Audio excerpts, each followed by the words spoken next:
तो आप सभी का स्वागत है एसएससी एस्पिरेंट में। आज हम बात करेंगे एल्टीट्यूड से एरिया कैसे निकाला जाए किसी ट्रायंगल का। तो हम बेसिकली बात करेंगे स्केलिन ट्रायंगल की। तो हमें पता है कि हीरोन्स फार्मूला क्या होता है आपका जो ट्रायंगल का है। फिर उसके बाद हम अंडर रूट में s into S minus A S into S minus B into S minus C. ठीक है, तो s एक बेसिकली एक सेमी पेरीमीटर है। तो हमें पता है कि x एक सेमी पेरीमीटर मतलब ऐड करके उसे डिवाइड कर दोगे तो पेरीमीटर आ जाएगा आपका। फिर नेक्स्ट हम जानते हैं कि तो जो हमारे पास s की वैल्यू है हम उसे पुट कर देंगे डायरेक्टली इक्वेशन के अंदर। इक्वेशन में पुट करते ही हमारे पास जो फॉर्म बनेगी वो एक डिफरेंट फॉर्म बन जाएगी। तो हम एक डायरेक्टली फार्मूला भी निकाल सकते हैं। अगर हमें पैरामीटर नहीं निकालना तो हमें एक डायरेक्ट फार्मूला हमें पता होना चाहिए कि हम अगर हमें तीनों साइड दिए हैं तो हम कैसे निकालेंगे।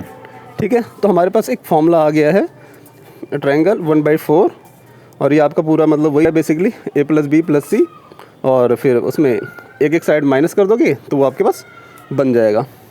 फिर हम नेक्स्ट जान लेते हैं कि हमें ट्रायंगल का एरिया जो भी होता है 1/2 हाइट इंटू a होता है। और ऐसे ही हम सारा करेंगे तो उसके सामने वाली जो हाइट होगी और उसके सामने वाला जो साइड होगा वो मल्टीप्लाई होकर एक एरिया दे देगा। तो हम जब इस वैल्यू को पुट करेंगे उसके अंदर तो हमारे पास एक और फॉर्मूला बनेगा जो बेसिकली हाइट का फॉर्मूला है।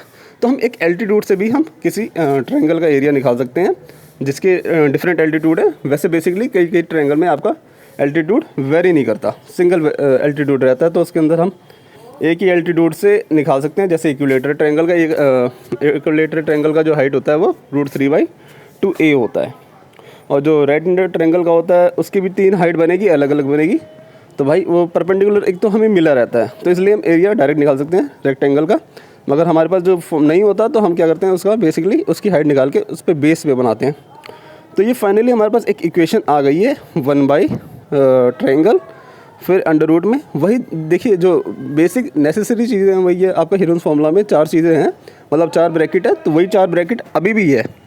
इसमें 4 ब्रैकेट में क्या है 1, बस आपका जो भी मैंने वहाँ पे साइड बताया था यहाँ पे आपका जो भी आंसर आया है वो 1/1 उसमें आया है।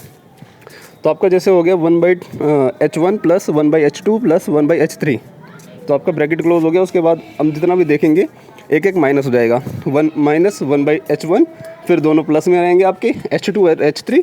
फिर ऐसे ही आपका नेक्स्ट जो होगा 1/h2 माइनस में रहेगा और ऐसे ही जो फोर्थ वाला ब्रैकेट है उसके अंदर -1/h3 रहेगा। तो ऐसे ही आपका ये इक्वेशन बन चुका है। तो यहाँ से आप एरिया निकाल सकते हैं। एरिया निकालने के बाद आप अपने हाइट भी निकाल सकते हैं। तो आपको और आप इसी का वाइस वर्सा भी कर सकते हैं, हाइट से एरिया निकाल सकते हैं और एरिया से हाइट निकाल सकते हैं। अगर आपके पास जो भी इन्फॉर्मेशन मिली है आप उसी रिगार्डिंग उसी चीज़ से आप उसी चीज़ को सॉल्व कर दोगे। धन्यवाद दोस्तों।